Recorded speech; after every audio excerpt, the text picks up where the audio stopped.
What's up guys? Ay ba? Ah, may shop doon nila ako tulog. Anyway,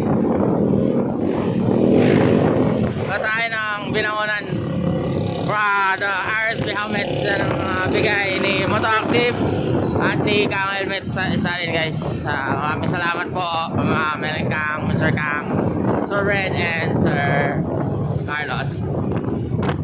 Yan ang gagawin natin sa Endurance Challenge. Sa syempre, sa kung ano, sa karera din siguro. Yan. Shoutout sa kanila. Maraming salamat po ulit, Motoactive. So, dito tayo dadaan sa Mindanao. Tayong binangonan. Okay? Kita-kits dun. Alright guys, dito na tayo sa Morong ba to? Hindi. Tawag dito. Morong. Hindi. Ano ba ang sila Cloyd Pilapil?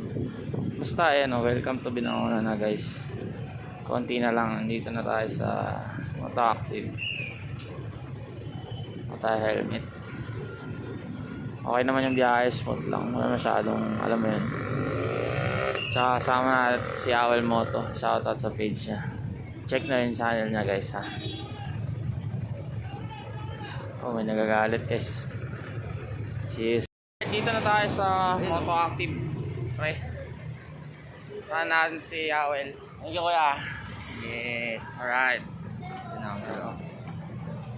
So, ayun. Pakita namin sa'yo mamaya. Okay? Dito na tayo, tol. Si Sir. Ay. Cross po, Awel. Okay. Yan si Sir Carlos. Right. So, ito.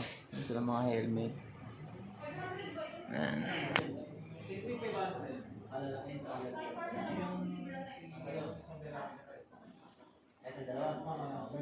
Sabi. Sound check, test mic, 1, 2, test mic.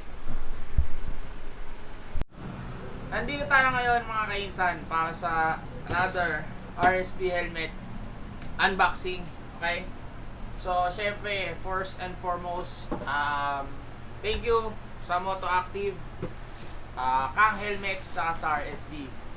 So, basically, dinigyan nila tayo ng bagong helmet na RSB. Mga pusang to. Ngayon, i-unbox natin siya. Okay? Ito nga pala ang gagamitin ko na helmet sa endurance na tatakbuhin ko. Bali, meron tayong dalawang endurance sa schedule. Ngayon, may isang na medyo na postpone, tapos yung isa August pa. So, yun yung Tune version 3 endurance challenge, tsaka yung lakbay ni Amigo. So, yung isa north, yung isa south. Okay? Anyway, so ito na. Walang bago, same box, same. Check na natin.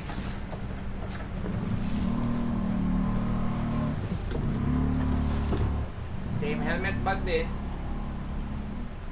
Ooh. So, ibang model to guys.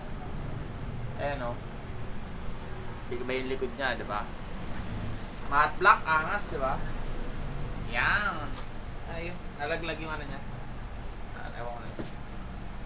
Yan, yan siya. So, meron siyang ito. Mukhang okay naman. Tawag dito. Basta to. May air vent siya sa bibig. Tapos meron siya dito dalawa din.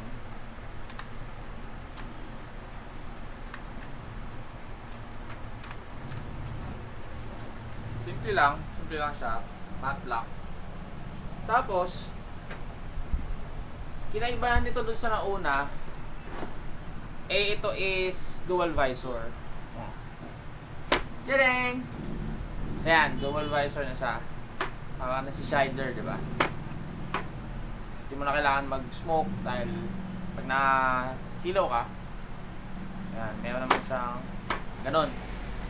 Tapos, isa pa, hindi na siya double D lock. So ano na siya, strap.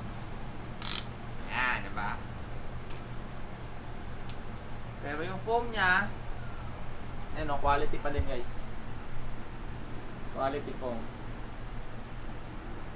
Tapos yung weight nito na may natimbang ko na kasi yung isa. Ano siya? 1.6 kilograms. So 1,600. Alagay ko yung picture dito sa dito. So yun. Yun lang. So part 1 tong unboxing, tas part 2 gagawin ko is ibabaya sa biyahe. Check ko yung ano niya, yung comfortability, yung view ng lens, yung maganda ba, yung fit niya, tsaka pa ba, etc. Basta yung kung paano yung performance ng helmet na to. So yun. Yan, pogi. Ano, diba?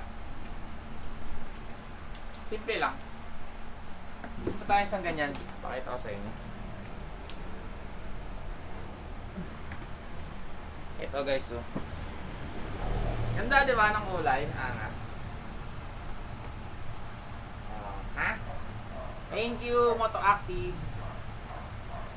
Mas gusto ko ito gamitin sa endurance para nakikita ako sa gabi, diba? Or umaga, kahit ano. Pansinin kasi, diba?